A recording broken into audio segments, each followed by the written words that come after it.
Hey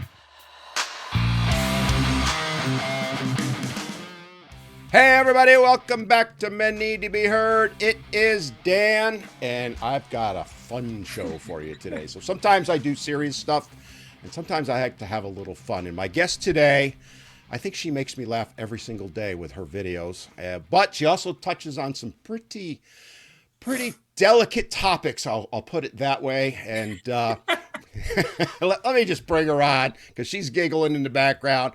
So her name is Sara. Hi, Sara. Hi. Welcome to the show. Hi.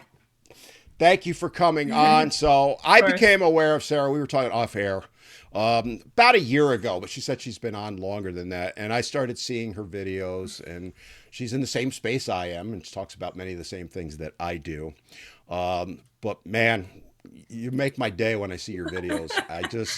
Sometimes I smile. Sometimes you get a reaction out of me sometimes in a good way for you, but like, she's right, you know. Yeah. But yeah, it's a lot of fun, and we're going to talk about some of the things that you like to talk about on your account, and some of the things that are near and dear to your heart. But before we do that, why don't you tell the audience a little bit about who you are and why you do what you do?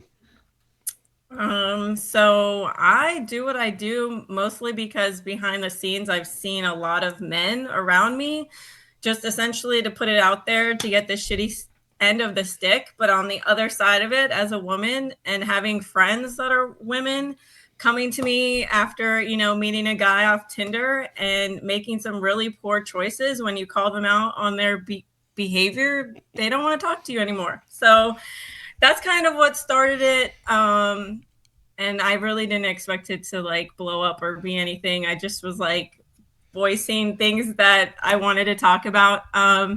So I do have 3 kids.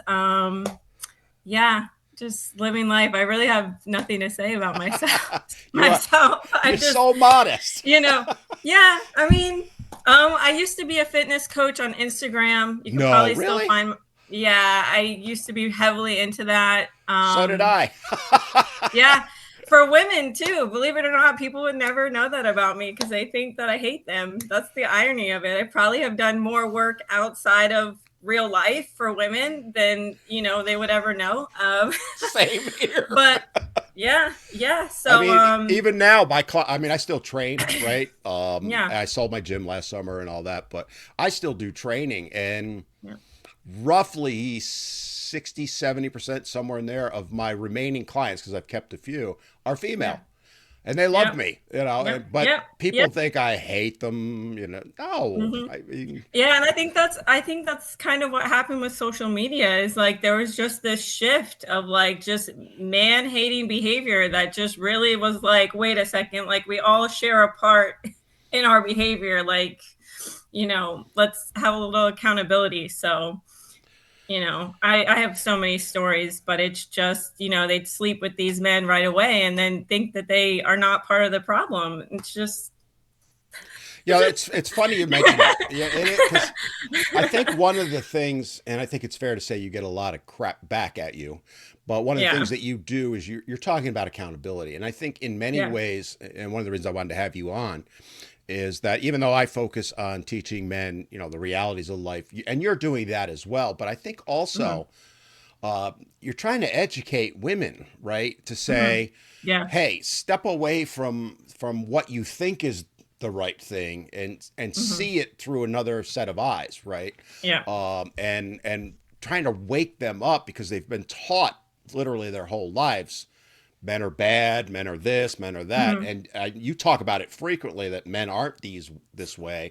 And you also catch a lot of crap for it. But, what? Well, I think what I can say to that is that, honestly, probably in my 20s, I was one of those women that was more woe is me. Like my choices were questionable. I mean, I did become a single mother, again, for my own choices, but it's like you eventually have to wake up and you have to say to yourself, like, I made a mistake. You take ownership in it and you move forward. But so many of these women that I see, even after their divorce or after whatever, they're making the same exact choices that got them into single motherhood in the first place. And then they get online and they're saying it's all men. It's, men are trash, men are this, men are that. And it's like, wait a second. Like, making a poor choice once is one thing, but continuingly to do so is a different story for me. And that's where I get like conflicted, because I do understand that not all men are going to be good, but that doesn't mean that all men are bad. So Yeah, I mean, there's good and bad in both genders, both sexes, right? yeah, There's good women, exactly. there's bad women, there's good men, there's bad men. Yeah. Um, Question I have for you, because what how did you said you were kind of that way Mm-hmm. in your 20s, and I'm not going to Mm-hmm. give your age away, don't worry. But let's just say you're over 29. Is that fair? We can go with Yes, that. that's fair. Um, just to give context on it. But Yes, how yeah. how did you, for lack of a better term, wake up? Like to say, wait a minute here. What was there a triggering moment? Was it just something that you kind of Uh, just attracting the same type of man over and over and over and over and over again. And it's just like at some point you have to look at yourself and say, okay, like, I am the problem. I'm doing something wrong here that is having the same result. So hmm it's really the definition of insanity. But then on the flip side, it's very hard for me to watch women blame men for every single thing. I mean, if you look at the stats, like, they don't get held accountable for violent behavior. They don't get held accountable for being absent parents. They don't get held accountable for cheating. It's just excuse after excuse after excuse. And the women that I follow and I like and I look up to are the people that are able to say, like, yeah, I made poor choices. Maybe I ended up with a horrible baby daddy or a horrible situation, but that's not who I am overall, right? And you come hmm out the other side of it. But I mean, there's women all over the internet that have kids that are 12, 15 years old still talking about the baby dad. And it's like, you're just putting this on your kids. And now your kids are like, okay, does that mean you don't even like me at this point? Like, it's especially if it's it's a about us. son, right? Right. And it's teaching the sons, like, not to put up with the behavior just because you're a man, but it's also about teaching the daughters, like, how to treat a man, because, like, you've heard plenty of times, women are not taught how to treat men, but that's the other part of it. And especially if you want to have your own money and be these boss babes that they call themselves, okay, then contribute to your household the same way that you expect, your husband to contribute, like, figure those things out before you get into a relationship. But the problem is feminism really taught women, like, okay, you can have the job, you can have all the things that you want, but it's yours. It's not ours. We're not a team if we get married. hmm Your stuff is your stuff, and screw the men. And that's just ridiculous. It's stupid. It's moronic, I guess. Yeah, it's the classic. What's hers is hers, and what's his is hers, right? Type of Exactly. mindset. And it's just, yeah. And it's crazy because if you really look at it, it's like, in this economy, especially, like, who the hell really wants, they picked a hell of a time to not want help in that area. I mean, if you Yeah, want to be, you ain't kidding, right? I mean, it's funny. I went to the grocery store this weekend, and eggs are like $4 a dozen again, and I'm yeah, like, how do yeah, people get by? I mean, I don't have to struggle, but right. I look at Yeah, the average family in my area. The average income's about $40,000, right, give or right. take. And I'm like, I know what the rent is and all that stuff, and I don't know how they're getting by. And that's where you're right. If you're going to be a couple, you have to be a team, right? It's Yep. as opposed to what's, like we said, what's hers is hers and what's his is hers. I have a question for you, Hmm. Sarah, because you're in that like Yeah. sweet spot age group where you're same age as my kids. And Hmm. when you were growing up, one of the things that I've been trying to get a little bit better grasp at, because I didn't raise my kids this way, Hmm. especially my daughters, I had honest conversations with them about feminism. But when you were Hmm. growing up, because you kind of touched on this a little bit, were you taught to expect more from men? Were you taught the traditional? I'm just curious about it because, like, I always taught my daughters, you're supposed to be a partner, and they saw that with my then Hmm. wife and all that. How was it for you? And how the next part I would say from that is that part of the reason you do what you do?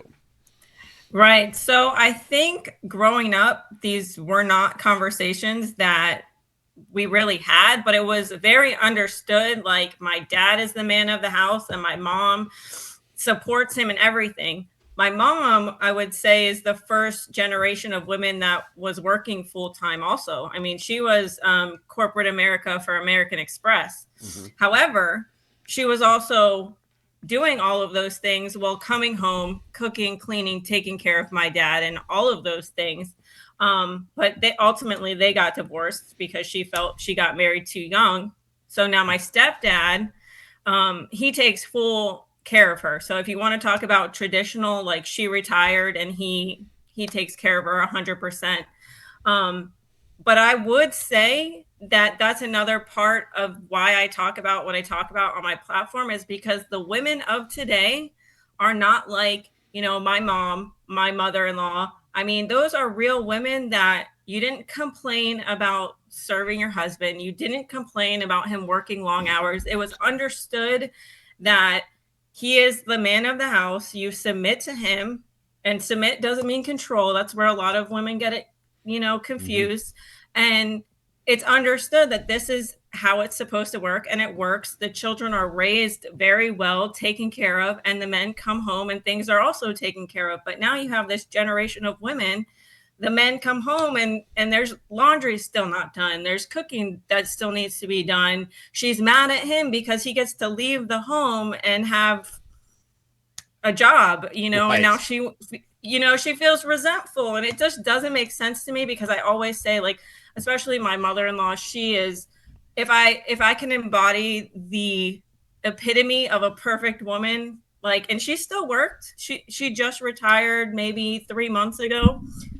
I mean, takes care of the home, takes care of her kids, takes care of all of us all of the time without a singular complaint. And her lifestyle speaks for itself. I mean, Well, I mean, we're talking about what's now become the trad wife, right, or the trad woman, yes. and Right. one of the things that I'm seeing, and I know you've talked about it as well, is that other women are viewing the women that make that decision to be that Mhm. as somehow, and I'm putting quotes here for those of you that are just listening, lesser. All right, I'm not saying they're Yes. lesser; that's them Yeah. saying it. Yet at the same time, these very same women are doing that, are saying, well, women should have choice in life about whatever it is they want to be. Be whatever you want Mhm. to be, you go, girl. And then they turn Yeah. around and they run into someone like you and they put Right. you down for making Yeah. a choice. How do Yeah. you handle that? Honestly, I would blow I me to smithereens honestly, there. I really think it comes down to the fact that these women have never met a man that gives them a purpose. And what I Interesting. mean by that is, like, when you meet a really good man that wants to provide, he understands what his role is as a man in the dynamic. He makes you feel safe, to where making him a sandwich is like, in my relationship, I always say this, like, you deserve everything. You deserve to be come home and have nothing to deal with, no stress, like, just sit down. He'll still offer to, like, want to cook with me, and I'm like, no, just go sit down, like, I got it.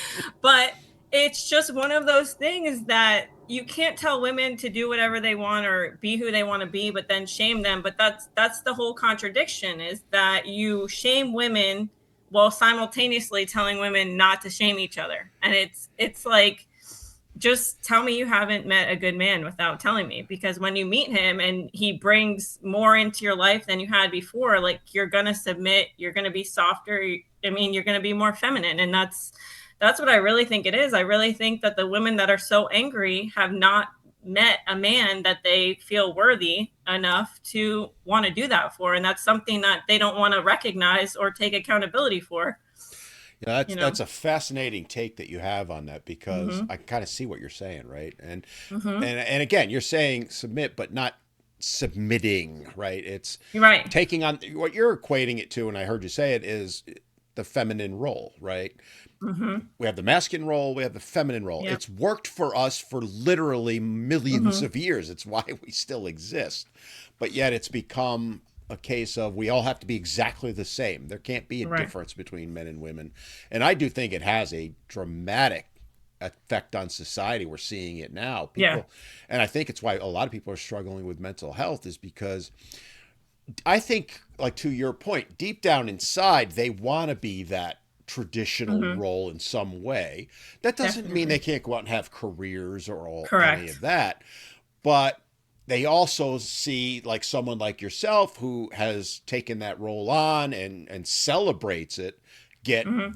vilified. I mean, you get torn to Hmm. shreds online. I know it. You know it. I mean, it's no Well, secret. the funny thing that they don't, I mean, I guess this is a common misconception about me, is what they don't understand is I've been also my last relationship with my daughter's dad, I was the masculine role. I ended up very, and this was not intentionally, it just over time, I'm working more, I'm taking care of the house, I'm doing all of these things, and like to a point where in my opinion, I was more in a masculine role. And I remember thinking, like, this is not what I pictured for my life. So now that I'm in a different relationship and you see the difference and you feel the difference, it changes your perspective, which is why I truly believe that a lot of these women that are complaining or angry or whatever they are just don't, they've never had a man that makes them want to be in that role. Is that why, Sarah, that, I've seen but I don't know, how these algorithms work, but all of a sudden, you watch one video and you watch the whole thing. Next thing you know, you get 10 more just like it. But Yeah. I don't know, it was like 2, 3 weeks ago, I saw a couple of videos where it was exactly what you're talking about. Women like yourself who, in their 20s were following one paradigm, but then they Hmm. got a little bit older and they realized they met a good man and they realized, Hmm. wait a minute, everything I believed is not the Hmm. way it should be. Hmm. Wait, do you hear from those women at all or talk to them? Is there any, what I'm looking for, is there like a common denominator other than meeting the right man? I think that it also, I talked to a couple people like in my DMs. I think we're eventually going to go live at some point, but they're the ones that don't really want to speak up on issues because they don't want the backlash. But they'll acknowledge the same thing that I'm telling you is, I've been in a horrible relationship or have had one or two, but now I'm in a good marriage, and they don't understand how women are still complaining about all terrible men. Mm-hmm. But there's plenty of women, I think, that are coming to their senses like, wait a second. Like things are starting to shift, I think, in a more positive direction, if that even answers your Well, question. actually, But that's where I was going to go next. Is do you yeah, see it starting to change? Because I do think it has. There's I, a pretty big backlash coming for against feminism. I mm-hmm, think these things they swing on a pendulum, right? So mm-hmm, it went so far to the negative against men that now they're starting to see a backlash because men walked away and are walking away. mm-hmm, exactly. And it begs the question to me, and that's why I'm asking you: is as we're seeing that more and more, and the response that you're getting, because I agree with you, I hear the same thing in my DMs, or I hear from women all the Mm-hmm, time that the exact same thing you're saying is that they want to speak out more. They're afraid to because they mm-hmm. see the backlash that you and others It deal is, with, yeah. but they want to know how can we get that further. I mean, what are your thoughts on that? I think that the best way to go about it is, like I always say, just start posting, start talking about it, because the more you have a group of women or even men, plenty of men speak on it, that's the only way that you're going to make change. Like silence isn't going to make change. I Mm-hmm. also talk about, you know, okay, how are we going to open more shelters for men for mental health? That's something that I always touch on. Like there has to be a bigger purpose outside of social media also, that, hopefully I can get them to work on with me as well. But it's about really speaking up and holding each other accountable. And that's why I always talk about accountability. But this is kind of like somewhat, I guess it's still on topic, is my best friend that I have been friends with for probably 22 years is a major feminist. Like to the max capacity, we can't even talk about issues because we're polar opposites. And she gave me the perfect example because over the past 2 years, she wants children. And Uh-oh. initially she right, she put her career first, and she looks at me and my family life and all of these things, and she's very very heavily regretful that she didn't have kids sooner and didn't take it seriously, because now she's kind of overweight. She does have a partner that they've been together for 12 years. He's a little bit older, and he's been wanting kids, but they've been on her timeline because she's so far into this masculine role. Mm-hmm. But she was another person, like even towards me, she did not respect the traditional family roles. And it's just something like we avoid, like politics, we do not talk about. But that's just a perfect example. Every time I talk about what I talk about, it just goes to show you that there gets to a certain age where these women are going to look at themselves and realize, I messed up. Like, I made the wrong choice and I made the wrong choices and I blame the wrong people. And now I'm going to be, by myself, which supposedly they want, but I don't believe that for a second.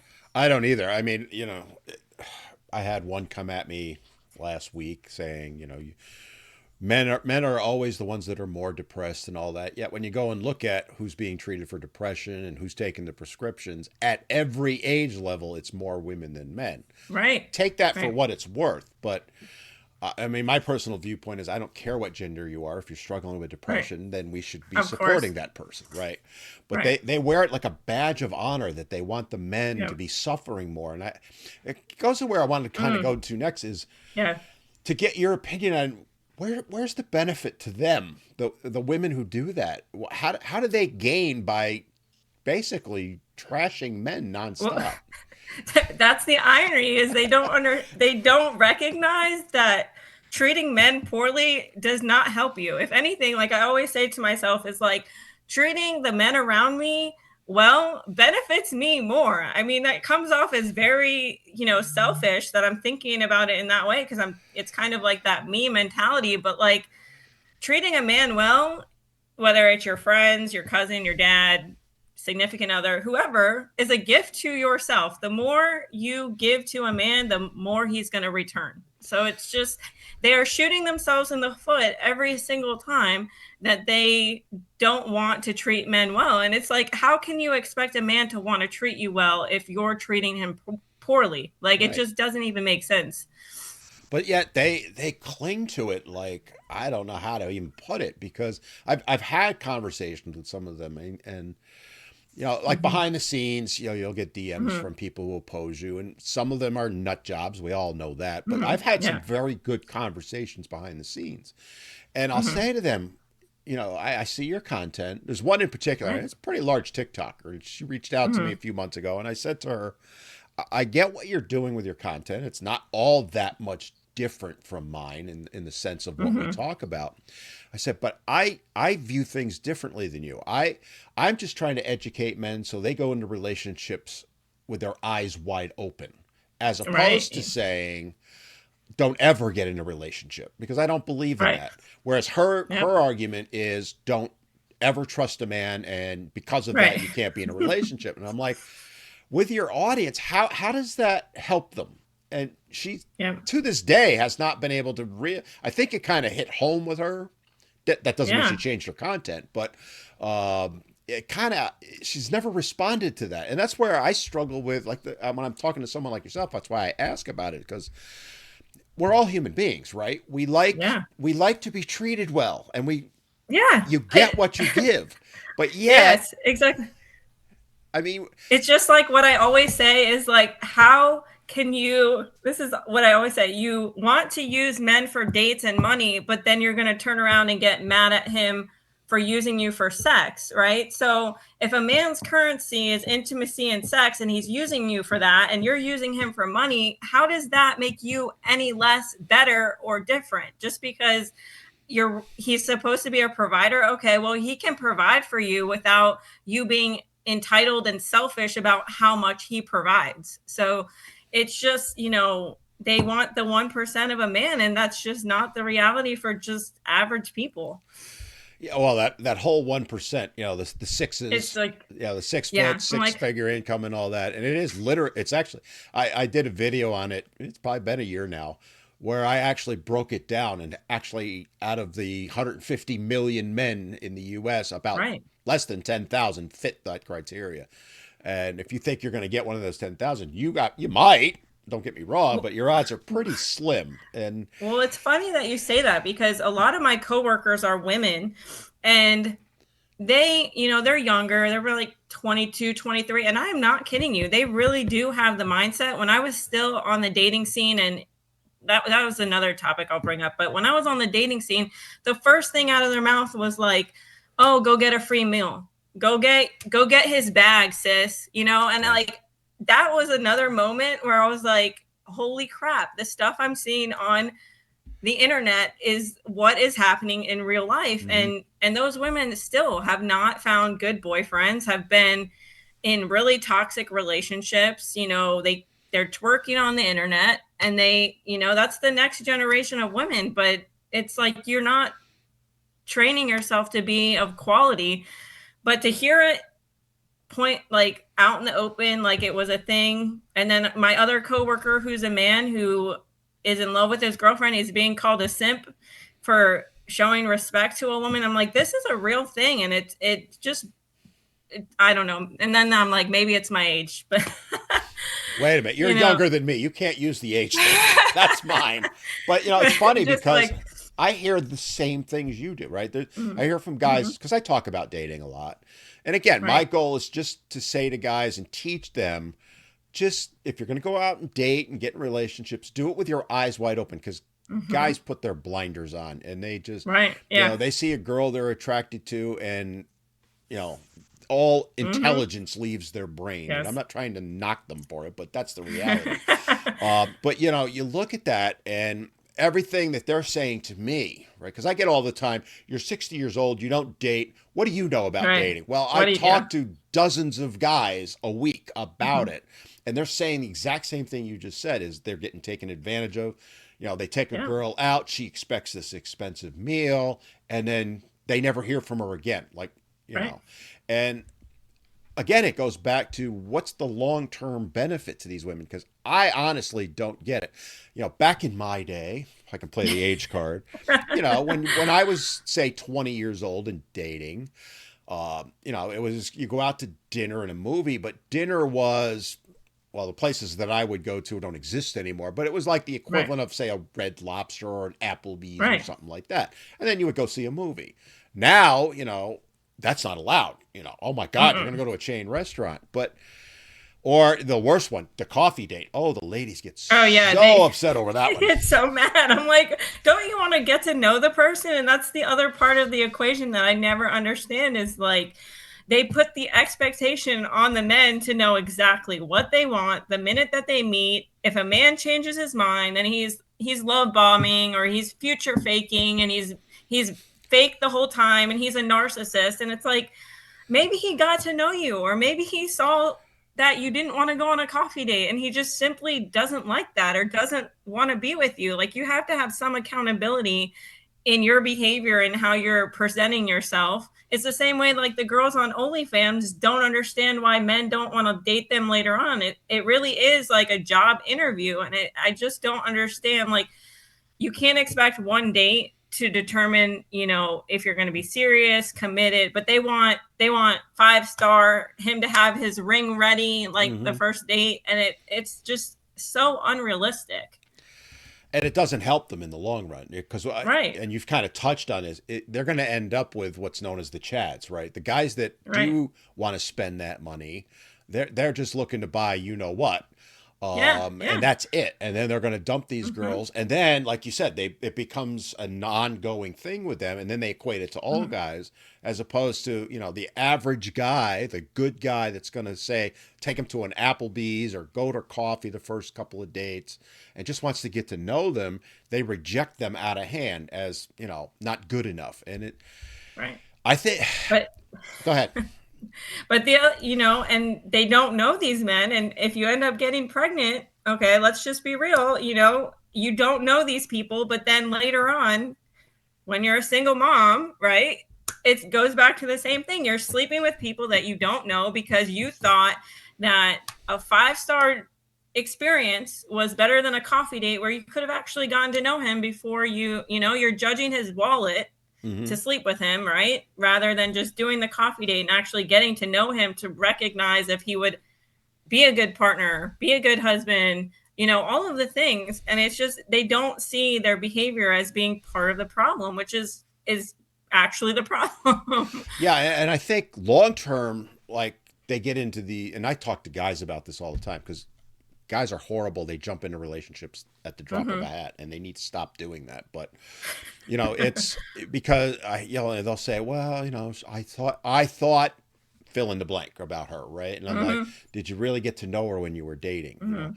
My argument now to guys is no serious commitment for at least a year. It doesn't mean you can't date regularly or anything like that, but you're not going to live together, get engaged, go exclusive, whatever the terminology you want to use, for at least a year. And I'm actually saying 18 to 24 months now.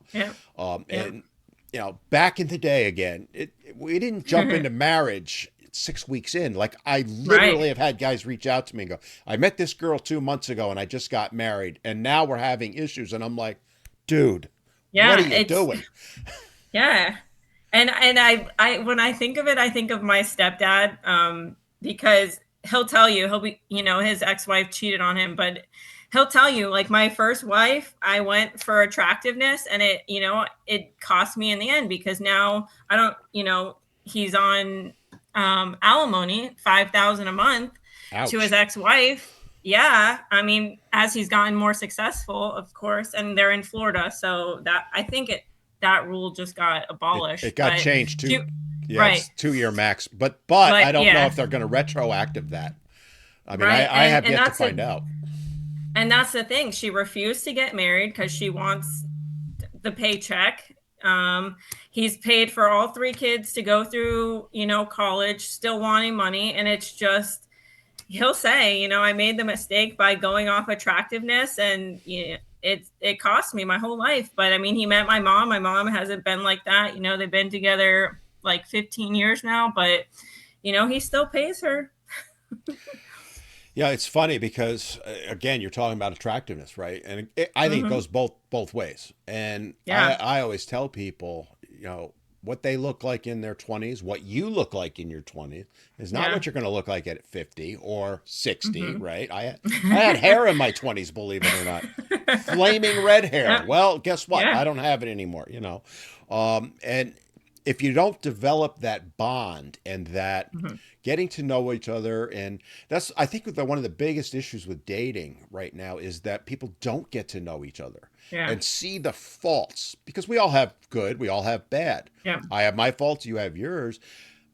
It's a good relationship is one where you can accept the person for who they are, but accept their faults, right? And I think that's long been lost. And I honestly believe that's the biggest issue, one of the biggest issues right now. It's interesting that you say that because I was just like messaging with one of the girls that I talk to regularly. And that was something that we were just talking about is like, what are people talking about? They're so focused on the dollar amount that is being contributed to their house that they're not talking about your core values, like how you want your household to be run. Do you want kids? Do you not want kids? Do you have kids? Have you been married? Or, how do you effectively communicate? Like all of the things that actually make relationships work is not what people are focused on. They've lost their way because there's so many podcasts and so many things telling them like, 6 foot, 6 figures, like yada, yada, yada. But like, okay, if you're religious, is this person going to go to church with you every Sunday?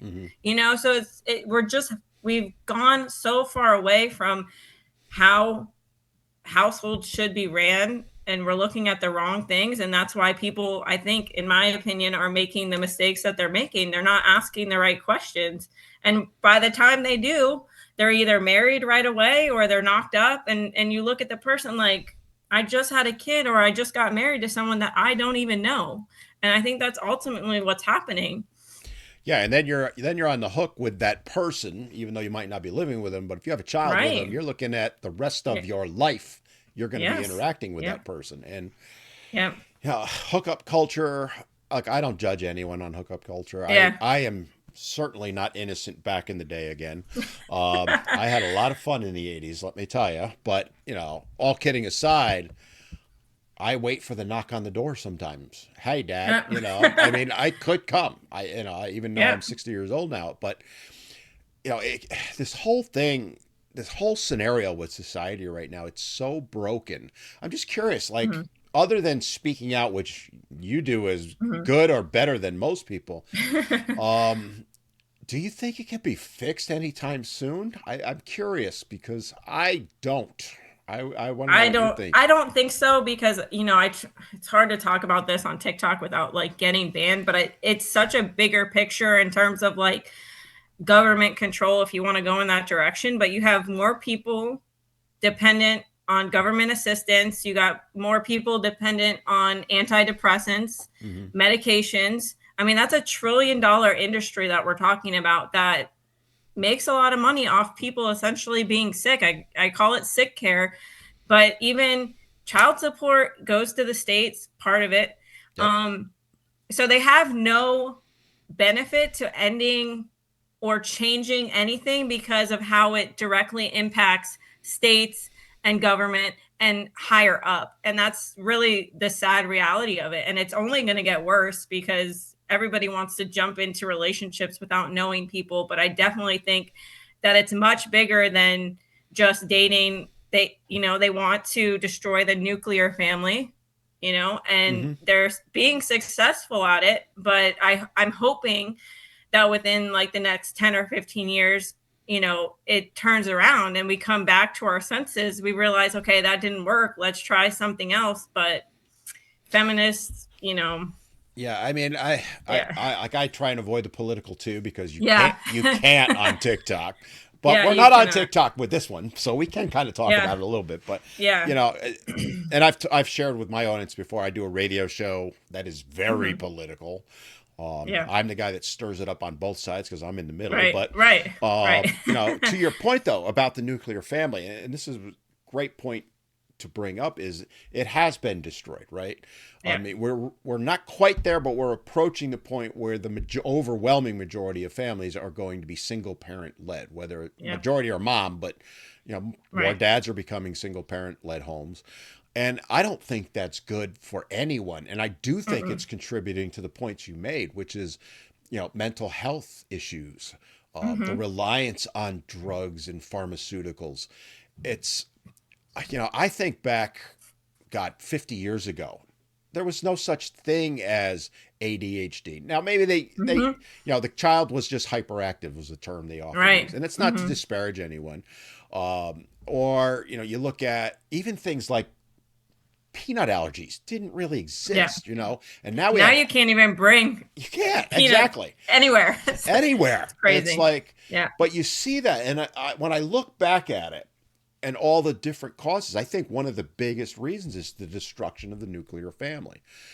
Yeah. And like I was asking you, do you think it's going to change anytime soon? I don't. I don't think it's going to change in my lifetime. But I do see signs that it is starting to change, but it's Yeah. going to move. I mean, it's been 50 years to get to this point. It's going to be another Yeah. 50 to get around. Do you think, though, that let's go political for just a brief moment, very brief moment. So I don't want to lose the whole audience, but do you Yeah. do you think that we'll be able to overcome what's being done? Because they are trying to pit us against each other, men and women, Uh, different races, and yeah, all I think that. it's just another way to keep us more divided. Like, Exactly. like Yeah. I said, more control, everything, all aspects, whether fitness, race, religion, politics, gender war, you name it. It's all to keep us, not as one. Um, like you said, I think that we're starting to see like a little bit of change, but I feel like it was definitely intentional. Hmm. But I don't know if they really or anyone expected it to be this extreme to where both men and women are not getting married. They don't want to have kids. They don't want to be part of a family. And that's really sad because, I grew up still even, um, having dinner on the table, talking as a family. In my house, we put the phones down. Like, I mean, you can blame technology to a point, but at the same time, like, of course, people are going to turn to technology if your parents aren't together and you're Hmm. not, sitting at a dinner table talking about your day, or, mom's working till 6 o'clock and you really only have 3 hours between the time you get home to bedtime to spend with them, and then the dads, if they get weekends or 50-50, they're missing out on milestones. that's all effective to like the bigger picture and the family dynamic that I don't think that people really thought about. And as you see it happening, it's like, wow, we messed it up and we got it wrong. Oh, and I've said it many times. I think the destruction of the nuclear family is why we're at where we're at, right? Right. And every bit of data out there, reputable data, shows that kids are better off with an intact family. Yeah. That doesn't mean there are, you got an abusive mama or dad. Right. Sure. Okay.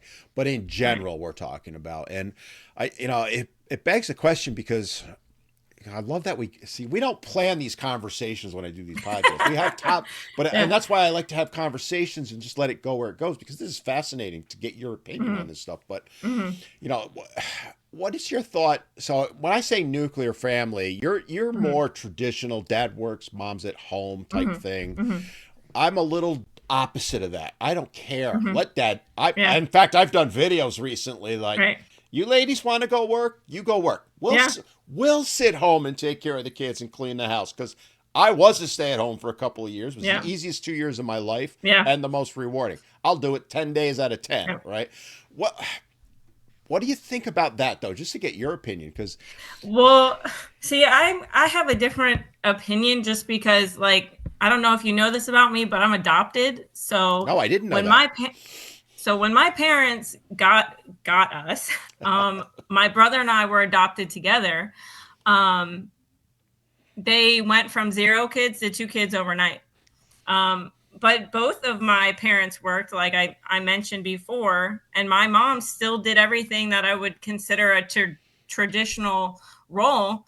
However, when she did get divorced from my dad, that's when the conversation started about, okay, if your relationship doesn't work out, you need to have money, you need to have your own career. And it wasn't to say, don't go get married, don't be traditional, don't do all the things. It was just like, don't be in my position where if you get divorced or something happens, you have nothing. But she'll even say, like, her generation kind of messed it up because at her age, her mom was telling her to go get married just to move out of the house. She even said that, I married your dad because that's what we did. That's what you had to do to move out of your house. And, that's how I ended up divorced, 15, 20 years later. So, those are things that I think, I don't know that it's changed a lot, but it's also like just work to still, have your needs met if anything does happen. Because there was a time when if you didn't have a husband, you had nothing. And that's, a lot of women find that to be the point. But like I always say like child support and alimony should be like a year. Okay. You have a year to get your shit together. If you were a stay-at-home mom, right? Get off your ass, go get a job like the rest of us. But they want a free ride. They want to sit home and be a stay-at-home mom off of their ex-husband's paycheck. And that's a whole other topic. But well, that's a topic I want to explore with you, if we may. There should just be some kind of rule that says, like, okay, like if you say I've been a stay-at-home mom for 14 years. Okay, I get that. You didn't make money. You didn't, supposedly, because now we have social media you can make money off of. You can do DoorDash. There's so many different streams of income nowadays. To say that as a woman, you don't have any of your own money, whatever.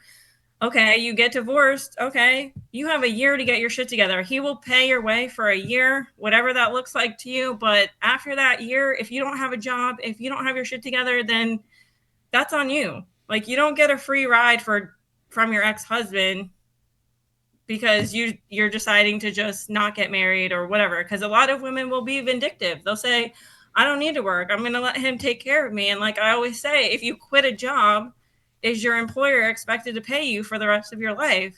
It's just unrealistic. Well, I wanted to kind of touch base on and go into some of the family court stuff, because you go into that stuff a lot. Yeah. And I would venture to guess it's probably the one you get the most pushback on. Vitriol, let's be honest. I mean, they just tear you apart. Yeah. When you look at, divorce being what it is, it's 55% of marriages now end in divorce. That's not going to change anytime soon, I don't think. Right. I don't think so either. But we need to start looking at, okay, if that is our reality, and it is, you know, Mm-hmm. we need to start making some changes because it Mm-hmm. isn't working the way it is. And Right. so I like you talked about alimony. Again, a year, 2 years, I think that's Mm-hmm. absolutely reasonable. I mean, that's the Florida Yeah. argument, right? Florida passed the Yeah. law to say that, Right. and that's Right. fine. But the other side of it is I don't think family law in general and the judges in particular recognize that at Right. all. Can you talk a little bit about, how you see the way things should be? Like what if I said, Sarah, you're now in charge of fixing family court, what are the things you would focus on? So like the one I just said, I would make, alimony and all of that stuff a time frame. Child support definitely would be on like a payment card, or maybe the dad or mom, whoever's paying, maybe has a credit card with, like, say their payment is 300 a month. Okay, that credit card only has a $300 limit. Okay, you both can see where the expenses are going, but there should be some kind of rule that says by X amount of time you have to get a job, and we're going to reevaluate the income levels, because child support is based on income levels. But the amount of women that do not provide all of their income, and then if you have 50-50, there should be no child support, like, Mm-hmm. at all. You have 50-50, you know because I see it happening in my life now. They You're getting $1,300 a month for two children, but then you're paying everything on the in between, including holidays, summer vacations, all of that. So by the time you really add it up, ex-wife, ex-husband is getting $2,500 a month. Mm-hmm. It's just crazy. And then I also think that if you're going to claim some form of abuse, because that's always, the go-to excuse, you better have, restraining orders. You better have more than one report that you filed the day before court to prove, like, this person has done this, this, and this. Because if you're going to claim abuse and you've been abused for so many years, and that's your excuse for having the children, taken away or whatever, then you need to actually provide that. And they say that men are not at a disadvantage in courts, but you have to remember too that, like, all of these things are a moneymaker. The judges, the Mm-hmm. courts, the even down to lawyers. Think about even 10 years ago. How many divorce lawyers did you really know about? Now they're everywhere. Or probably maybe 15 years, 20 years. But you know what I'm saying? It's like Yep. it's all a money maker, so there is no incentive to change anything, and that's really sad for the kids, because what ends up really happening is these women get out of these relationships, they move back in with mom or dad. And if that's 2 hours away, guess what? Now dad has to go 2 hours for maybe a weekend or a week. And it makes it more difficult. And I've heard men in my comments say that they've had their ex-wives move, like, overseas, and now he's considered a deadbeat because he can't afford to go, Mm-hmm. overseas. So it's, there would have to be some kind of limitation there too. Like, okay, within the first year, you don't move until we have, like, some solid agreement that, you know, Well, something in place. yeah, it's because this is stuff you talk about a lot on your TikTok Mm-hmm. channel, and that it's very interesting because I watch your comments too, and the guys are like, yep, yep, yep, that's my Yeah. experience and all that. And Mm-hmm. then there's the ladies, some of them. I mean, Yeah. you get some positive comments, to be fair, but Mm-hmm. that, they come at you, and Yeah. it's like you're revealing the secrets, and they don't like that. Yeah. But when we look at that, and do you try and talk to some of these women and say, well, here's my reasons why it's for the benefit of the kids and all that? And if you do, how do they respond to you then? I mean, the response is always, oh, well, I always try to get him to come see his kids, but he doesn't. But it's Mm-hmm. like, if you're really actively trying to make it work with the other parent, then why is everything so difficult? It's just one big contradiction, because if you're actively trying to make it work, then it shouldn't be difficult.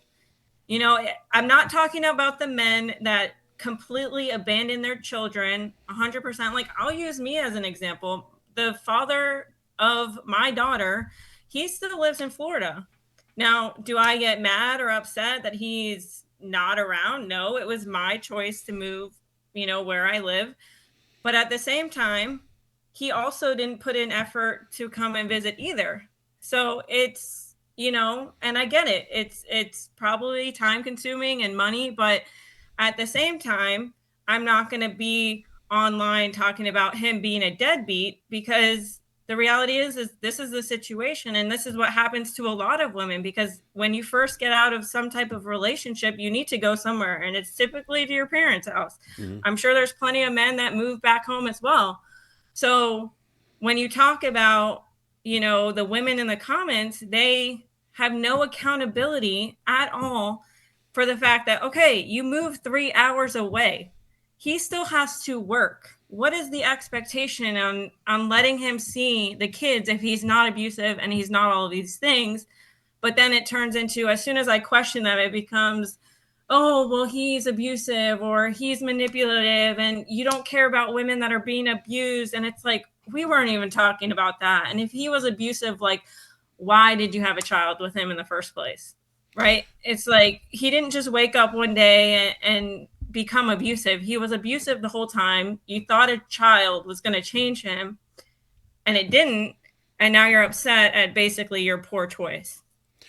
Yeah, I'm thinking of some of your videos right now where you've talked about exactly this, and I see the comments on them as well, and one of the issues that I see a lot of, and again, I'm generalizing, I'll freely admit that, but I don't think guys generally do this, but the ladies love to, is when a relationship ends, they run to social media to put their ex down. Yeah. And when you have kids, and I every once in a while, I will do a video going, I'll take one of those women who's got, let's say a 5-year-old kid, because I'm thinking of one I did a while back, puts the kid on TikTok, trashing the father. And I'm like, do you realize you're hurting your child with that? And they honestly, I don't think do. I don't think they think about the children. I think that they really love the validation in their poor choices. There's a specific TikToker that always comes at me. Everyone's always tagging me in her videos. She's got 3 baby daddies, and if you call her out on her behavior, she starts twerking. And then when she wants sympathy, she's got her kids in the videos, and she has over 500,000 followers that are predominantly women. And I'm just thinking in my head, like, in what world and in what society do we think it's okay to bash the men, right, that you chose to sleep with, but then to put your kids online? Eventually they're going to see all of that, or they're going to feel like, okay, does that mean my mom doesn't like me because she doesn't like my dad, or vice versa? But you don't really see a lot of men trashing their baby moms or their ex-wives at the same capacity as the women. And it all comes down to, like, their narcissism. They like the attention, they like the validation, and they like the attention, and they're going to put that attention above the best interest of their children, which is really, really sad. Yeah, you're touching on a really important topic here, because I agree with you. I do think it's validation that they're seeking, and it pre-social media, they used to do it in, I call them hen parties or coffee clutches, whatever terminology you wanted to use. A bunch of women would get together and trash their ex. I saw it in the fitness classes I would run. I'd have 15 women I was training, and one of them would go off about their ex. Next thing you know, all 15 of them like, stop, we're here to work out. I don't want to hear it. Yeah. Why? I guess this begs the question, because guys generally don't do that, right? We don't share private stuff like that on the internet. What, other than validation, I mean, why do they? I mean, they gotta. I gotta believe, Sarah, at some point they're gonna look at it and go, "Why did I do that?" Or do you think they don't? I don't get it. It's something that I even like, and this is the part where I'm like, am I like not even a woman anymore? Because I don't understand it either, to a certain extent. Because it's like, it's still like, it's a negative thing that these women are celebrating. And when I see these large accounts with so many women in the comments, like, why are we celebrating the fact that you are still in toxic relationships after toxic relationships. Like, why are we not? It's like, as women, we got it together with our careers. We started doing all of these things, but now the outside behaviors are not matching the career driven goals that women have. It's just one big contradiction. Okay, you have the career and everything that you wanted to be equal to men, but now you're going to turn around and kind of counteract that by the behaviors. It just is wild to me. But I really think that it's women that suffer from low self esteem. No one has ever told them that they've done anything wrong, whether it be their family, their friends. They're getting all of this validation on social media. No one's in the comments telling her, like, girl, like, what are you doing? And that's why they're so threatened by me, because then they see my page and they're like, oh my God, she hates women because she's telling us that we're doing it wrong. Well, you are doing it wrong because you're affecting your kids at this point. You're affecting the next generation of boys and girls, right? But also, it's, you have to really have some kind of low self-esteem to feel better about yourself. Random strangers on the internet making you feel good about bad choices. And I just think it's a mental health issue that you can't address, because they're going to go into therapy, and the therapists are going to say, oh, they're going to be validated there too. So there's no one in their lives telling them, like, this is not okay, this is not the direction you want to keep going. So essentially, you're talking about accountability, then, right? There's no one holding them Right. Yeah. accountable. Do you think this is a great? See, this has been a great conversation. I love this stuff. Because again, I want to present to my audience how women think, right? Because I'm not a woman. Mm-hmm. I don't pretend to know anything. I Mm-hmm. don't get y'all. All right, y'all be crazy in my opinion. Mm-hmm. All right, no offense. No No, offense we to are. you. No, no. But I mean, do you think some of it? You talk about social media, but do you think it's also some of it is? Most of the women in your age group and younger, they've grown up with nothing but positivity directed at them in the Yeah. media, Hollywood, all you go girl, you can do no Yeah. wrong and all that. And you never, I mean, almost never see a woman being held accountable in, let's say in Hollywood or whatever. Do you think Right. that plays a part in it as well? Because I look at some of the female role models that are out there, and look, I'm Mm-hmm. going to catch hell for saying this. Taylor Swift, okay? Uh-huh. I'm not knocking her as a person or anything like that, but people literally worship the ground she Yeah. walks on, and I sit there and go, "How many guys has she been through?" And Yeah. that's And your role model. she is a toddler woman. She is, I think she's 34, 35 years old, and has the mentality of a 21-year-old. She's She's still got a she's cult. still acting like a 16-year-old girl right in her Yes. songs, Mm-hmm. and Yep. I And look at then that and I go, "That's the role model now." it's super, it's weird, but then on top of that, it's, she's never been held accountable either. I mean, I can't imagine the fact that men still date her knowing they're going to be in a song. Like, I can't Yeah, imagine, like, she is the epitome of like a 12-year-old writing in their diary. And it's like we've all grown up around her, and this is, my daughter listens to her, whatever. But it's, to see in real time a woman that is an adult child have so much worship, and this is the direction that women think is okay. Like, you're not going to be a billionaire. right, So right. she can be alone with her cats all she wants. But you cannot compare her lifestyle to yours, because you're going to end up like with no money, nowhere to live. She at least can afford a lifestyle by herself. Cool. But she is one of those people that is going to love men and worship men behind closed doors, so her fans don't know. But in social media world and the media, it's women empowerment and feminism. Because if you really believed that men aren't anything, then why are you still dating them? Why are you still getting in romantic relationships? And she exploits their experience, and has them sign NDAs. Mm-hmm. I mean, and it's, I don't, I like I said, I don't know how men still date her, but I can't believe, like, we've hit the wall this hard that Taylor Swift is, you know, idolized the way that she Yeah, I is. mean, she's become the embodiment of a strong woman putting that in quotes also. Right. Whereas someone like yourself, who I actually believe is a strong woman because you speak your mind, you get vilified for doing so. Whereas she, and I don't, by the way, I don't knock her for being a billionaire. More power to her, right? Right. If Of she can course. write Yeah. Of songs that course. appeal to people and make $1 billion, good for her. Yep. I have no problem with that. Right.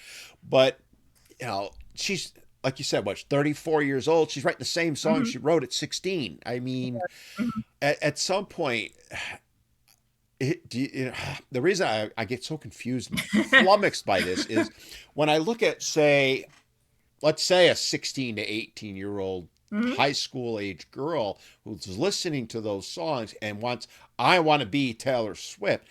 You want to go make $1 billion or try for that? You Mm-hmm. go, right? You'll get the you go girl from me. You want to be Mm-hmm. on your 12th boyfriend in 12 years?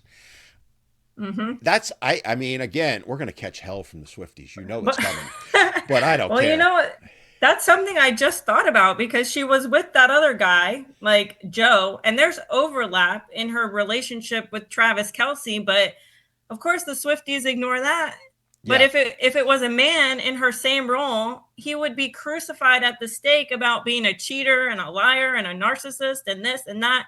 But she has overlap in her relationship, and it's like, oh my God, it's a fairy tale, and it's like, not so much. And not to mention, like you just said, she's been through quite a few men and no ring on her finger, right? So is your success being a billionaire? Is it really gotten you the family life? I mean, and then I often wonder is if she intentionally doesn't get married because it gives her more to write about when you're singing about breakup songs and you're this, like, if you get married and have children, what are your songs going to be about, right? Like, you have no content or material, which is why I say she often exploits the men that she dates, really, for the experience and to have some content to write about. It's the same way that the women on social media make their entire personality about their baby daddy. Hmm.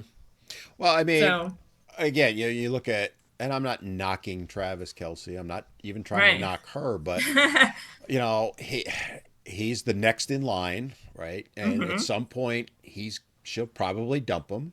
Maybe Mm-hmm. we're wrong. Maybe they'll get married Yeah. and live happily ever after. I actually hope that's the case, to be honest with you. Yeah. But Yeah. I mean, you look at it, if you were to step away and look at it objectively, Travis Kelce, in effect, is a Chad, right? He's your Yeah. 6'5" Yeah. millionaire. He Yeah. literally checks every box. I don't know about the 6 Mm-hmm. inches. I'm not going there. But all right. But if she ends up breaking up with him and goes on to the next one, she's setting as an example for these younger girls that I can get a Travis Kelce. I Mm-hmm. deserve a Travis Kelce, right? And I'm Mm-hmm. not knocking him, but that's not Right. realistic. There's Yeah. one Travis Kelce in the entire Right. world, you know? And Well, I mean, it goes back to like Disney selling women a dream forever. Like you're gonna find your Prince Charming, and he's just gonna fix up your whole life, and that's also not reality. So it's just setting the expectation from the jump to mhm. be completely unrealistic, and then it's only getting worse because, like we previously talked about, her money is her money, and his money is their money, and it's like I always say, if you want to work, go work. If you want to be married, be married. But again, don't be upset when you're 40, 50, 60 years old and you're alone with your cats because you fell for something that wasn't true to begin with, or vice versa. If you're going to be on OnlyFans or you're going to be promiscuous, like, you have to know that there's consequences, and you have to be ready for those consequences. And like I said before, I just don't believe, you cannot convince me that women want to be alone with their cats at any point. I think deep down all women want to be loved, they want to be valued, they want the Disneyland, they want the fairy tale, but they don't want to put in the work to get the relationships that they want. I think it's fair to say everybody wants that, but to Mm-hmm. your exact point, it doesn't just happen, contrary to what Disney Right. pretends. And by the way, for all Mm-hmm. you Swifties that are now pissed off at us, two words, well, 4 words for you: Giselle Bunch and Tom Brady, same exact situation. Yeah. Okay. Yeah. She's Yes. a well, she's 100 billionaire or millionaire. She's got like 300 million. He's got a fraction of it, but same type scenario, right? And Right. he wanted to keep playing football and she was Right. done with that. So she dumped him, you know, and Right. I feel for their kids. Which Right. gets me to where I want to kind of go now, if we may, which is Mm-hmm. some of the things that you talk about, and I know you're passionate about, are mental health. Yes. And both, you know, we're talking about in the sense of relationships and all that. It affects both men and women, but Mm-hmm. it affects them differently, I think. And I know that one Mm-hmm. of the issues you talk about often is mental health and how it affects Mm-hmm. people. Kind of give us an overview of what your viewpoints are on it. Um, Definitely for men, I think that the hardest thing for men is feeling like they have no one to talk to, and then everyone that they talk to is going to make them feel like they're the problem, and that's just not always the case all of the time. And that's where, in the relationship that I'm in now, like, he'll tell me, I'll just eat it. Like when he's going through something, I eat it. I'm not gonna, it's something like we've had to work through to get him to speak up, but he was also raised like that from his father. So it's just definitely like generational Mm-hmm. curses like that. And it's sad because as women, we freely express ourselves. I can't imagine, and this is how I think about it when I talk about the things that I think about, how your body must feel inside having all of these feelings and no one to talk to, no one to validate your experience, no one to give you a hug, like it's just immediately shut down. Like women have not been taught enough to empathize. If it's not fix that problem or fix this, it means there is no problem. And that's just not the case, which is one of the main reasons, that I talk about what I talk about, because people have feelings. We are people. Men and women are both people. If you're going to be willing to listen freely to women's issues, then you need to be able to freely think about men's issues. But it's like men's issues don't exist. And that's where I'm like, no, absolutely not. Because how do you change something if you don't acknowledge that it exists in the first place? Well, it's funny because, you know, I talk about these type of issues a lot. And Mm-hmm. one of the big things that I often, and I'm trying to wake women up, for lack of a better term, one of the things I often talk about is how men will not open up. And it Mm-hmm. more often than not, some of it is absolutely, you hit on a big point, generational, right? Men Mm-hmm. are taught by their fathers and by their mothers, Mm-hmm. suck it up, rub some dirt on it if you got Yeah. hurt, don't share your feelings, and that's wrong. That's one thing that needs to Mm-hmm. change. And I think in some respects that is starting to change a little bit. Mm-hmm. You know, guys my age, you know, the boomers, that's why I do what I do, is to help educate the Mm-hmm. younger guys to say, don't do what I did or don't grow up the Mm-hmm. way I did. But it's also the struggle that I see women having is they don't realize what they do when guys open up. I mean, Mm-hmm. every guy, every guy Yeah. will tell you, I have opened up to a woman and she Yeah. has weaponized it. You know, 10 years later, she'll bring it up. If I cry, I mean, one guy reached out to me recently. His mother died. Mm-hmm. He cried at his mother's funeral. 2 days later, his wife asked for a divorce.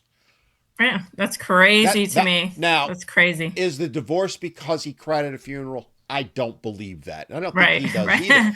Right. But in his mind, he's equating it.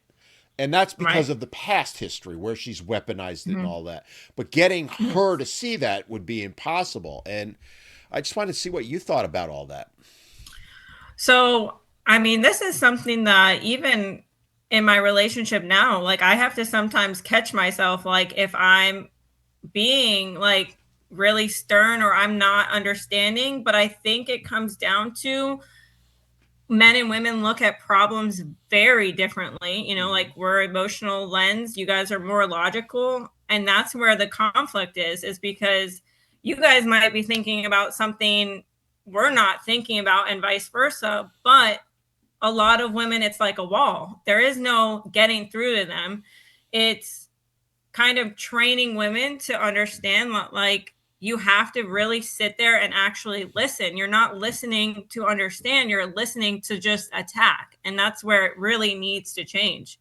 And the other point that I just want to bring up, like you said, one of the things that like I say to my daughter, she already says things like, oh, he's a boy, he doesn't need to cry, or like, oh, he's a man, suck it up. And I'm so quick to correct her. And it's so crazy to see it happen like so young. Like she's 11 and she already has that mentality. So it's definitely society that just teaches us like men have to be strong all of the time. Mm-hmm. But then it's a weird balance for men because you want to be able to express yourself, but you want to still keep your masculinity. So it's like you're damned if you do and you're damned if you don't. And I couldn't imagine it, to be honest. Yeah, it's one of the things that I talk about with guys individually a lot. Mm-hmm. You know, I coach some guys, and even the guys that I train in the fitness side struggle, right? Mentally, mm-hmm. and they won't even open up to me in some cases. Yeah. But mm-hmm. I recognize it enough, and I know how to draw it out of them. You know, mm-hmm. You were talking about the way we communicate and how we think. Men are much more mm-hmm. logical and mm-hmm. fix-it oriented, mm-hmm. whereas women want to share their feelings. And I'm not knocking women. It's just mm-hmm. how you guys think. Yeah. There's nothing wrong with that. Yeah, exactly. But the issue is that we've lost that ability to have a conversation, even to say, well, women think differently than men. You'll get vilified for saying that. I do. I know you do. It's insane. Well, it also goes back to like all this psychology talk.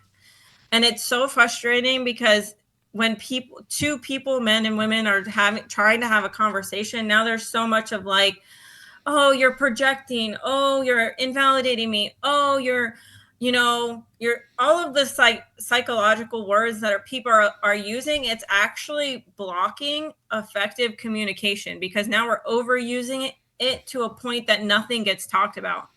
And it's even in my comments all day long, you're projecting, you're insecure, you're invalidating. And it's all of these things. So then there's no real conversation happening. So I can imagine you're in a relationship with a woman like that. Of course, you're not going to speak up. If you're going to be told every single time you bring something up that, you're insensitive or you're invalidating or you don't understand, then eventually you're just not going to say anything. And it's crazy. I mean, just the way like psychology is being misused to where like no effective communication is happening is crazy. It's funny. You touched on something. This is a great point that I'll bring up and get your feedback on, which is one of the things that happens to me all the time in my comments is they love to assign emotions to me. You're bitter, mm-hmm. you're sad, you're lonely, you can't find a woman, you're angry, blah, blah, blah, blah, blah. I hear it there's in a minute of the day I don't see or hear something. Yep. Now, I'm at the point now where I just don't care. They're not going to hurt me. Okay. But I think, and this is where I want to get your opinion on it, is I think it goes to what you're talking about. They're trying to shut down the conversation. Mm-hmm. The question I have for you is, do you think they're trying to shut it down because it's forcing them to see themselves for who they are? Mm-hmm. Because that's my point, but I don't know that I'm right on that. I think that it has to do, a lot with who they are as people, but also like if you don't see yourself as part of the problem or inability to communicate, then you're not going to change. So the people that shut it down are the people that are incapable of change. And this is where a lot of women will then turn around and be like, oh, well, he never changed, or he's never going to change, or men never change. But the reality is like 9 times out of 10, it's the men constantly changing. Like women will say, maybe take out the trash more. Okay. So he starts doing that, or he'll say, go pick up the kids more. So he starts doing that. And then it's going to turn into, okay, well, now you're not giving me enough attention because I'm asking you to do all of these things. Mm-hmm. Whereas women, like, what do they have to change at any point in a relationship to effectively make it work? And I just think that they intentionally shut it down to avoid either fixing the relationship, making change for the relationship, or even looking at themselves as part of the issue, because they can't be perfect, the entire time. So I definitely think it goes back to accountability. It begs the question, though, how's that working for them? I mean, Yeah, that's what I it's mean. not. It's not. Relationships are dying off, right? Marriage is Yeah, dead and buried. I mean, yeah. they still happen, but at a fraction of what they used to. And Hmm. but it doesn't seem like they realize that, even that scenario, right? I will say men are walking away. If I do a video about men walking away, a third of the comments will be from women going, "No, we're the ones walking away," and I'm like, I don't care. Hmm. Either way, we come out ahead. It's a win-win I, for us. Don't you see well, I that? always say to that, it's like, okay, well, the marriage rate is down, and who determines who gets married, right? The men typically ask the women. So if marriage is not happening, it's because the men are not asking anymore. So you can make it about women not choosing to be in relationships or not getting married, but at the end of the day, the men have the final say, and they're not getting married anymore. So, It's I like mean, they see it as a contest. Like we yes, have to be the ones walking away. Okay, guys are like, okay, go like, ahead, walk away. yeah, I get yeah. to keep my stuff and I get to be happy and I'm not nagged every night. I'm not seeing a loss here. Go ahead, walk Yeah, away. exactly. But yet, Yeah, yeah. for them, it's like, oh no, it can't be the guys walking away. It's got to be us. And again, it goes to how do they even see a benefit in doing that? But yet, literally thousands of videos a day are made talking about that. And Well, it goes back to what I said before. I think that I really truly believe that women want to be in relationships. This whole idea that they want to be alone with their cats and that's like the thing or whatever. I think it's a lie because men are not participating in marriage and relationships, and instead of just saying like, man, we again accountability, mm-hmm. we messed up, we didn't do this right, and now the men don't even want us. You're going to make it about, oh, this is our choice. That's not really your choice. This is the consequences of your behavior. And they keep doubling down on it, which just makes it worse and worse and worse. I mean, again, I'm not going to give your age away, but you're at the age now where you're being influenced. You're strong Hmm. enough to not fall into the trap, but you're being in your age group. Let's go there. Are being Yeah. influenced by like the 50-year-old women who are alone, miserable, Hmm. unhappy, and so their response seems to be, in general, not everyone, but in general, seems to be, I don't need a man, and then they go make Yeah. videos about how they hate men, trying to convince Hmm. someone of your age group to either Hmm. leave your relationship or not get into one so that you can join them in their misery. That's my take on it. Would you agree with that or not? I think the other part of it is, dating younger guys that they can feel like they can easily manipulate them, because the Interesting. the men in my age group, like you said, are waking up to where they're not as easily manipulated. So now most of the women around me are now dating guys that just turned 30, 29, 28, 5 year, 6 year age gap. And hey, maybe it works for some people, but I just think that it's happening because the older women do not want to grow up and change and be different. So what do? Instead of changing, you're going to go to a relationship that is going to basically validate exactly who you are as a person. So then you never have to really fix anything about yourself. So I mean, it really comes down to that. Then I will do whatever and whomever do whomever Yeah, yeah, to yeah. make myself feel better about myself and not have to fix anything. And again, that speaks to Exactly. how relationships are broken, right? And Right. guys are guilty of the same thing, by the way. I Of would course. argue, Right. Right. but it just again it goes to the whole where I want to kind of go with it is the whole mental health side of it is then Mm-hmm. if you want to be in a relationship, both men and women do. I mean, I do, you Mm-hmm. do, right? Mm-hmm. But we can't have a healthy one, and then we kept perpetuating that by choosing the wrong people for us, never Right. having an actual conversation and all that. Mm-hmm. I gotta believe it's having a drastic effect on mental health, and I want to get your take on it as a younger person than me. Mm-hmm. Mm-hmm. I was having a conversation not too long ago with a woman who's in her 60s, and we were talking Mm-hmm. about exactly this, and she thinks your age group and down, a large part of the reason for the mental health crisis is our us, the boomers, teaching them to be that way. So here's your chance to take me out as a boomer. I don't think so. I What do you think think? that, I mean, I grew up, my parents don't believe in mental health issues.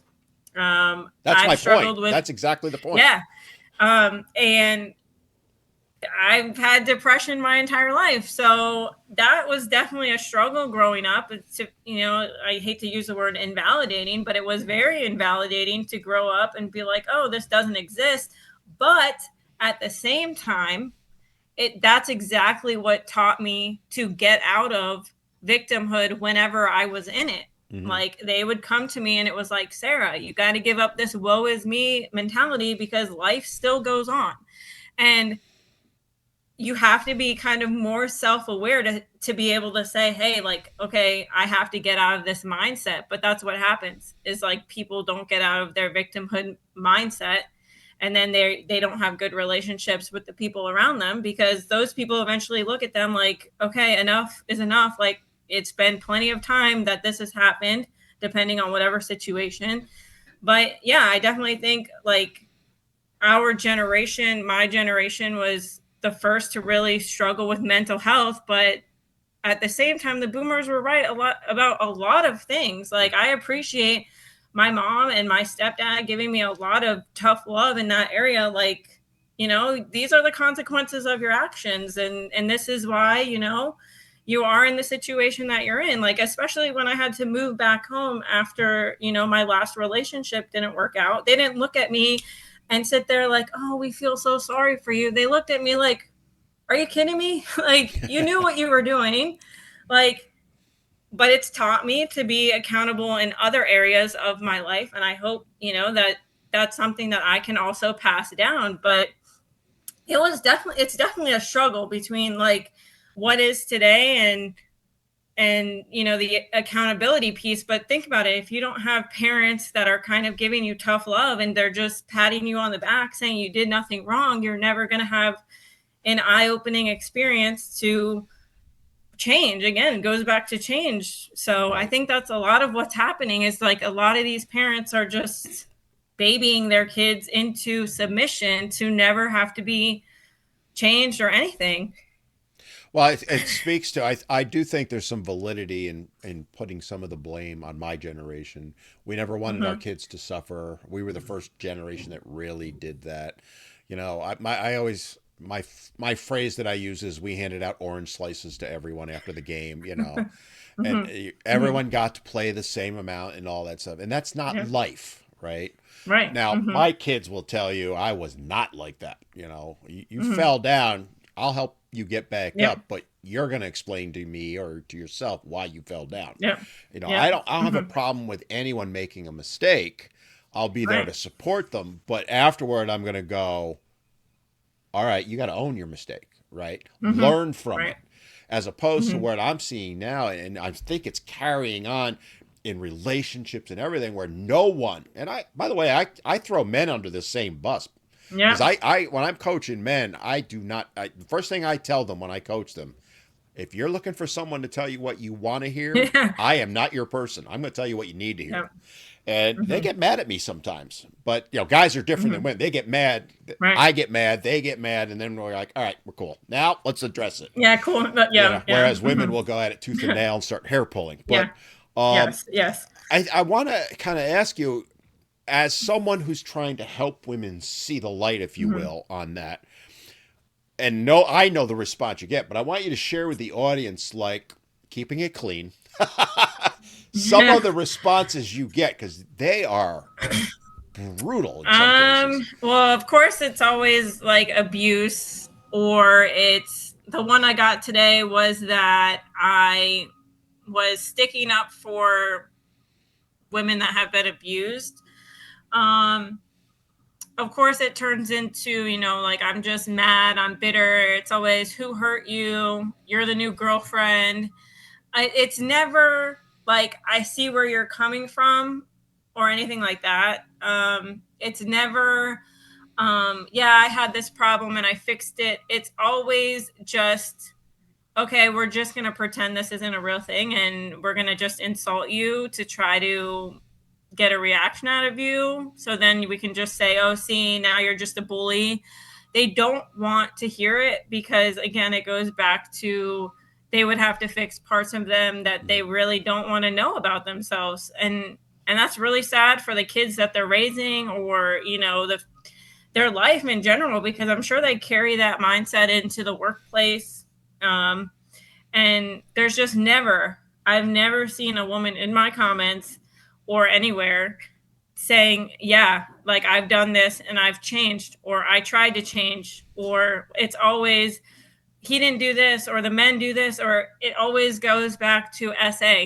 Like, when they don't have it, It's when their they don't have fallback. a, yes, SA or violence, or, okay, I'm not saying that those things do not exist, but the majority of us average people, we're not going through that on a regular basis. Like, does it happen? Absolutely. Are there bad men out there? Absolutely. But what did you do to contribute? Because you cannot convince me that, you had all these problems in your relationships, or with your friends, or with your family, or whatever, and you just sat there quietly and just, didn't react at all. You played a part in it. And no woman in any of my comments has ever said anything about, yeah, I made mistakes and I fixed it. So wow, that you anticipated my next question, which was going to be, tell me some of the good you've gotten, but apparently you haven't gotten much. I mean, have you ever I had mean, like a DM or anything like that? I have a few women in my DMs that were friendly. Like I said, I want to eventually go on live with them. They don't really make videos, but they will say, like, we understand where you're coming from, because, we were in a bad relationship and now we're in good ones, or we're on the dating scene and we're trying to do better. But they're very, like, on the sidelines, don't speak up. And it makes me sad, because I'm always like, just post, just talk about it. Like, you're going to make a difference. They have sons that they want to impact their lives. And that's another reason why they understand where I'm coming from, and, like, we're friendly. So they understand it. But I think a lot of women do understand it, but they don't really out themselves in the comments. They'll talk to me privately before they say anything. You think that's because of the fear, because they see the backlash that you take, so they're afraid they're going to face I that as mean, well? yeah, because it's a lot. I mean, there's some days where I'm just like, I don't necessarily get offended. I don't get sad. I don't get mad. But, like, when you're getting thousands of comments of, like, oh, you're just, and everything is like, you're the new supply, which is the implication that, like, again, it's a narcissistic relationship. I'm like, what happened to just, when you leave a relationship, we didn't work out. It's cool. Like, we didn't work out. Like, we were incompatible. It's always like abuse. It's always like the drama all of the time, 24/7. And I don't know how men in the dating world, or even married, can deal with it 24/7, because when I'm on, like, the other side of it, getting it in my comments, they put words in my mouth all of the time. And I'm just sitting there like, I can understand how men feel at this point, because I will, like, I won't even say anything. Like, I remember I made a post about, deadbeat baby mothers. And then all of the comments are like, oh, okay, well, this man made a baby with me, so he has a responsibility to that. And my response back to them is, I never said anything about dissolving the responsibility of any parent to that child. I never said that at any point. You're hearing what you want to hear.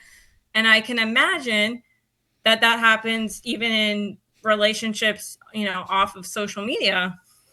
Yeah, if they're doing it on social media, you can be damn sure they're doing it in real life. And But to again, it goes back to, like, how do you ever fix any problems at any point? you don't. Not in, you don't, Yeah, and that you don't. But and that's the problem. And you're kind of saying, like, how do guys get through it? We shut down, right? And then that right, leads to us having mental health issues.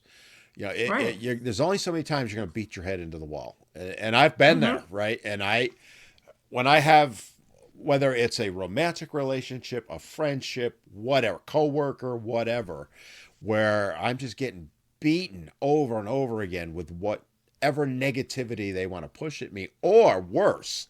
And I do think it's far worse, the assumptions of negativity they Mm-hmm. want to assign to me. Mm-hmm. I'm like, screw you. And I walk away. And Yeah, if I walk away, I ain't coming back. Right. right. And I talk about, I've talked about this before. I had a friend that was a friend of mine for 50 years. We met in kindergarten. In 2016, during the election, she got mad at me because I didn't vote for Hillary Clinton. I never said who I voted for, right? She assumed I didn't, right? And I didn't vote for Clinton, just for the record. Right. But I also didn't vote for Trump. But she never, I voted for a third party. Right. She disowned me Oh, at that point. See? And this is where it gets better, Sarah. Sent people to attack me. I was all of a sudden homophobic and all this stuff. And I just went, F you, and walked away. Yep.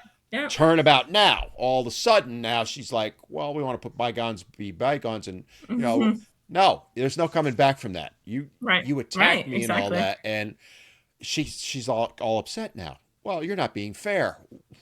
You weren't fair to me, you know, because you assumed something that I did, not that I actually did it. We only got a couple more minutes. I just want to, one more question to you personally as a friend, because we can be friends now. How are you handling all the negativity at you? How are you doing it? Because I don't think people understand that, because you're an influencer. We're not huge like some of them, but we're enough of an influencer that we deal with it. How are you personally dealing with those type of attacks that you get? I just look at it like, you guys can say whatever you want, but what I'm doing is working in my personal life, and what they say on the internet or what they assume about me. Like, I know who I am. I know what I bring to my relationships and the people around me, and hopefully the impact that I make. And that's more important to me than someone that wants to tell me that I'm a pick me. Like, cool. Like, okay, well, there's going to be more that happens behind the scenes, and that's going to be more important to me. So it's the ones that call you pick me they're never going to get picked, so that's why they call you a pick me. Well, I mean, not to go for somebody's looks, but they definitely, you go to their profile, I'm like, okay, that makes sense. Never mind. I was going to say something, but we're not going to go there. Yeah, I mean, you got to be careful with all that. Yeah. Sarah, this has been an amazing conversation. It didn't actually go where I thought we would go, and ended up better off. And that's why I love to do this type of stuff and not have a specific thing to follow, because we covered so much ground. Any final word that you want to share with people? That I just hope it goes further than social media, and that at some point we can look back and say that we really made a difference in men's mental health and how we raise our children and the next generation to treat each other equally, for real. The final thing, how can people follow you? Because they absolutely need to. I only have TikTok right now. I'm working on YouTube. I have Sara Eaton on Shorts, but there's only one video on there right now.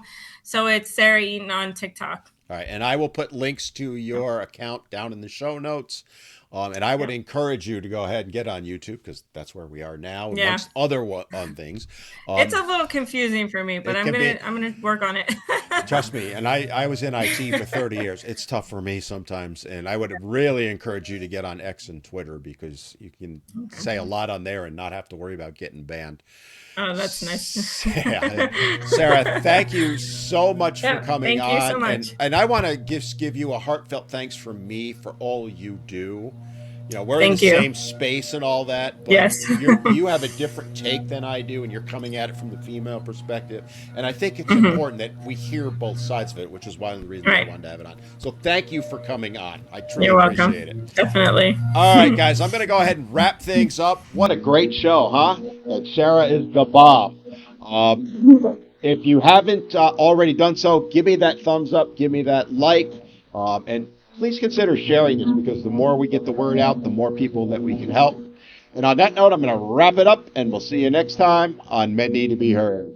Thanks for watching the Men Need to Be Heard show. New shows go up every Sunday at 11 a.m. Eastern. And don't forget, you can hang out with me live every Wednesday from 4 to 5:30 Eastern to discuss issues affecting men and boys and have your voice be heard. Join us and be part of the conversation. And for even more, become a member of the Brotherhood of Men, where you'll get early access to the show, exclusive member-only videos and other content, and much more. Thanks for watching.